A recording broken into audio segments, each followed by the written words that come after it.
जय हिंद दोस्तों, स्वागत है आप सबका आपके अपने क्लास AK अकेडमी में, जहां की इंडियन आर्मी के GK GS की तैयारी कराई जाती है और वो भी गारंटेड रिजल्ट के साथ। तो फ्रेंड्स, मैं कहना चाहूँगा कि अगर आप इस क्लास में नए हैं तो इस क्लास को ज़रूर सब्सक्राइब करें और लेटेस्ट वीडियो की नोटिफिकेशन पाने के लिए बेल आइकन को ज़रूर प्रेस कर लें, जिससे कि नई वीडियो आपको सबसे पहले मिल सके।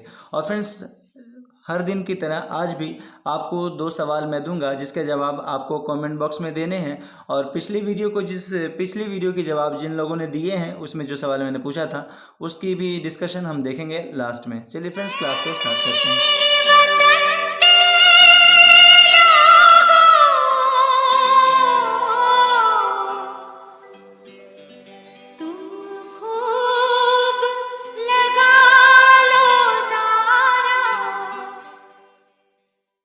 तो फ्रेंड्स, हमारा फर्स्ट जो क्वेश्चन है वो ये है, डॉप्सन इकाई का प्रयोग किस लिए किया जाता है? ऑप्शन नंबर ए, पृथ्वी की मोटाई मापने में, या फिर ऑप्शन नंबर बी, हीरे की मोटाई मापने में, या फिर ऑप्शन नंबर सी, ओजोन परत की मोटाई मापने में, या फिर ऑप्शन नंबर डी, शोर के मापने में। तो फ्रेंड्स, यहाँ पे हमारा आंसर होगा ऑप्शन नंबर सी, ओजोन परत की मोटाई मापने में डॉप्सन इकाई का उपयोग किया जाता है। और ओजोन परत की ऊंचाई के बारे में अगर पूछा जाए तो आप कहेंगे 18 से 30 किलोमीटर, पृथ्वी से 18 से 30 किलोमीटर की ऊंचाई पे ओजोन परत पाया जाता है। फ्रेंड्स, हमारा अगला सवाल है, वैदिक युग में प्रचलित लोकप्रिय शासन प्रणाली कौन थी? ऑप्शन नंबर ए, गणतंत्र, या फिर ऑप्शन नंबर बी, वंश परंपरागत राजवंश, या फिर ऑप्शन नंबर सी, प्रजातंत्र, या ऑप्शन नंबर डी, निरंकुश शासन। तो फ्रेंड्स, यहाँ पे हमारा आंसर होगा ऑप्शन नंबर बी, वंश परंपरागत जो ये थी पद्धति थी, वो ऑप्शन नंबर बी, वैदिक युग में वंश परंपरागत राजवंश का ये प्रभाव था या अस्तित्व में था, इसको ध्यान में रखेंगे।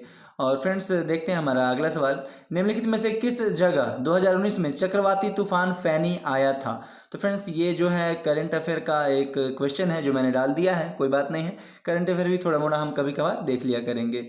और देखते हैं कि फर्स्ट ऑप्शन में है चेन्नई, या फिर ऑप्शन नंबर बी, गुजरात, या फिर ऑप्शन नंबर सी, गोवा, या फिर ऑप्शन नंबर डी, उड़ीसा। तो फ्रेंड्स, यहाँ पे हमारा आंसर होगा ऑप्शन नंबर सी, उड़ीसा। ये जो फैनी तूफान था, फैनी ये तूफान का नाम रखा गया है, वो उड़ीसा में आया था 2019 में, इसको ध्यान में रखेंगे। चलिए फ्रेंड्स, देखते हैं हमारा अगला सवाल, तंबाकू निषेध दिवस हर वर्ष कब मनाया जाता है? ऑप्शन नंबर ए 31 मई, या फिर ऑप्शन नंबर बी 30 मई, या फिर ऑप्शन नंबर सी 25 मई, या ऑप्शन नंबर डी 3 मार्च। तो फ्रेंड्स, यहाँ पे हमारा आंसर होगा ऑप्शन नंबर ए, 31 मई को तंबाकू निषेध दिवस मनाया जाता है।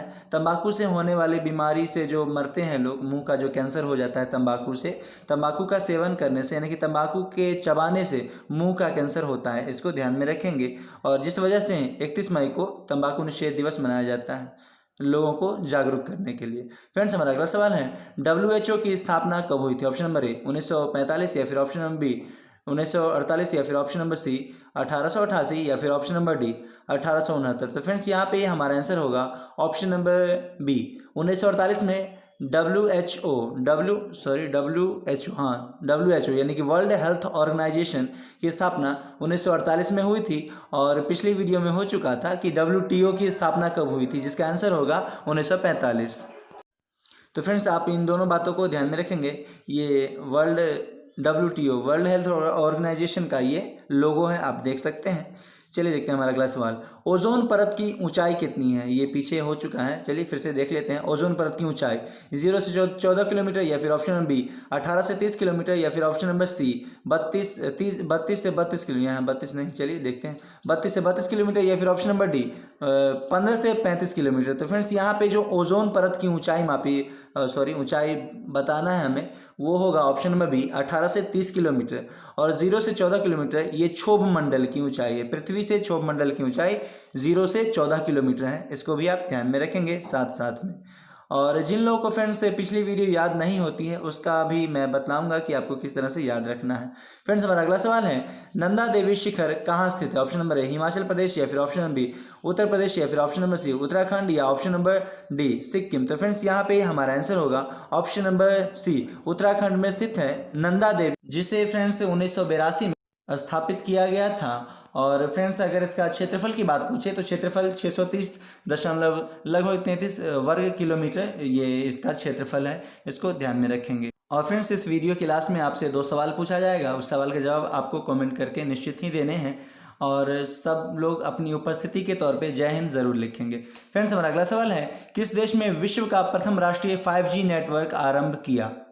ऑप्शन नंबर ए अमेरिका, या फिर ऑप्शन नंबर बी चीन, या फिर ऑप्शन नंबर सी भारत, या फिर ऑप्शन नंबर डी दक्षिण कोरिया यानी कि साउथ कोरिया। तो फ्रेंड्स, यहाँ पे हमारा आंसर होगा ऑप्शन नंबर डी दक्षिण कोरिया, जिसे कि इंग्लिश में साउथ कोरिया के नाम से भी जाना जाता है। सबसे पहले 5G लॉन्च करने वाला देश बना है, जिसे 5 अप्रैल को पूरे साउथ अफ्रीका में इसे लागू कर दिया जाएगा, यानी कि पब्लिक को दे दिया जाएगा। फ्रेंड्स, हमारा अगला सवाल है, मिट्टी में खारापन एवं क्षारीयता की समस्या को दूर करने के लिए क्या किया जाता है? ऑप्शन नंबर ए शुष्क कृषि वृद्धि, या फिर ऑप्शन नंबर बी खेतों में जिप्सम का उपयोग, या ऑप्शन नंबर सी वृक्षारोपण, या फिर ऑप्शन नंबर डी समुच्च रेखाओं के अनुसार कृषि। तो फ्रेंड्स, यहाँ पे हमारा आंसर होगा ऑप्शन नंबर बी खेतों में जिप्सम का उपयोग।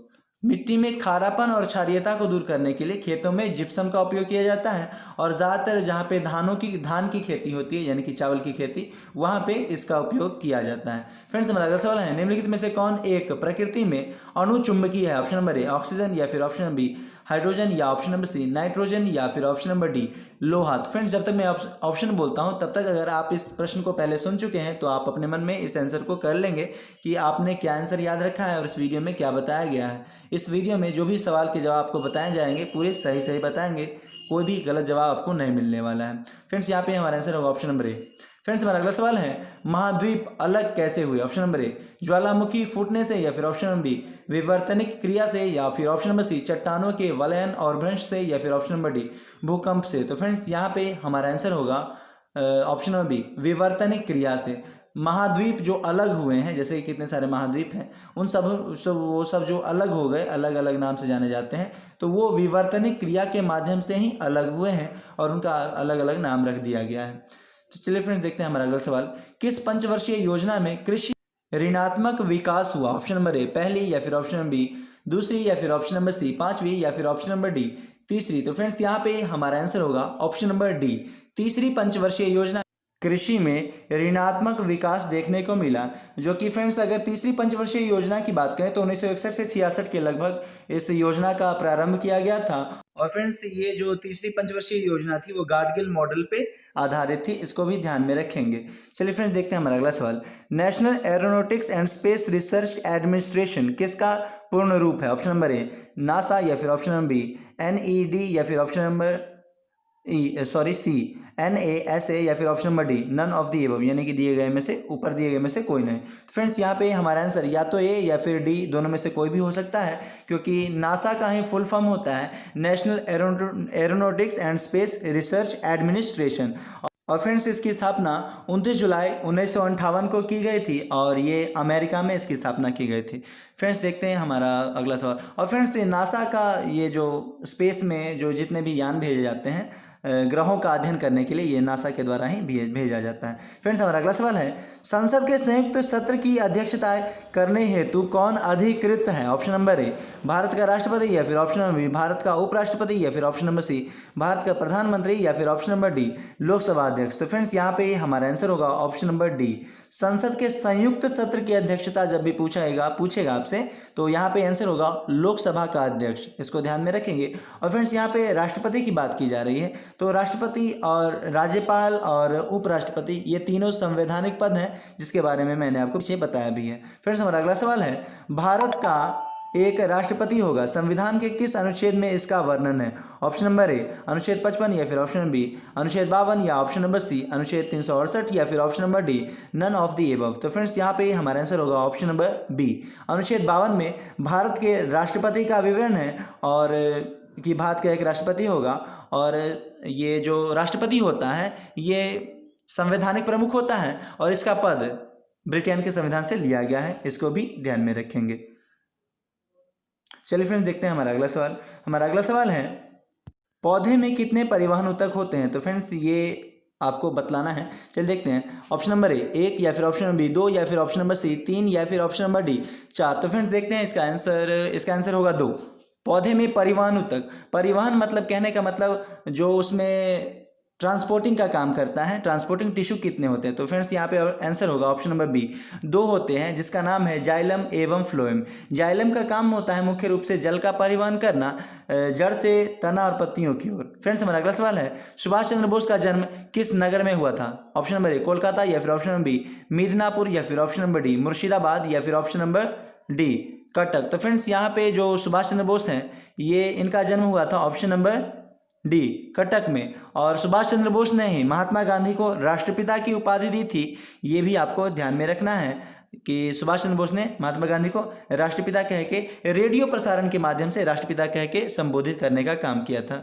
फ्रेंड्स हमारा अगला सवाल है, शहीद दिवस कब मनाया जाता है? ऑप्शन नंबर ए 5 जून को, या फिर ऑप्शन नंबर बी 22 अप्रैल को, या फिर ऑप्शन नंबर सी 22 मार्च को, या फिर ऑप्शन नंबर डी 28 फरवरी को। तो फ्रेंड्स यहाँ पे हमारा आंसर होगा ऑप्शन नंबर इनमें से कोई नहीं, नन ऑफ दी एबव, यानी कि इनमें से कोई नहीं। शहीद दिवस जो मनाया जाता है वो 30 जनवरी को मनाया जाता है। और ये किनके किनके याद में मनाया जाता है, इसको भी आपको कमेंट करके आंसर बतलाना है। और 5 जून को विश्व पर्यावरण दिवस के रूप में मनाया जाता है, और 22 मार्च को बिहार दिवस। फ्रेंड्स हमारा अगला सवाल है, निम्नलिखित में से किस में विटामिन ए की मात्रा अधिक होती है? ऑप्शन नंबर ए पालक, या फिर ऑप्शन नंबर बी फूल गोभी, या फिर ऑप्शन नंबर सी गाजर, या फिर ऑप्शन नंबर डी दूध।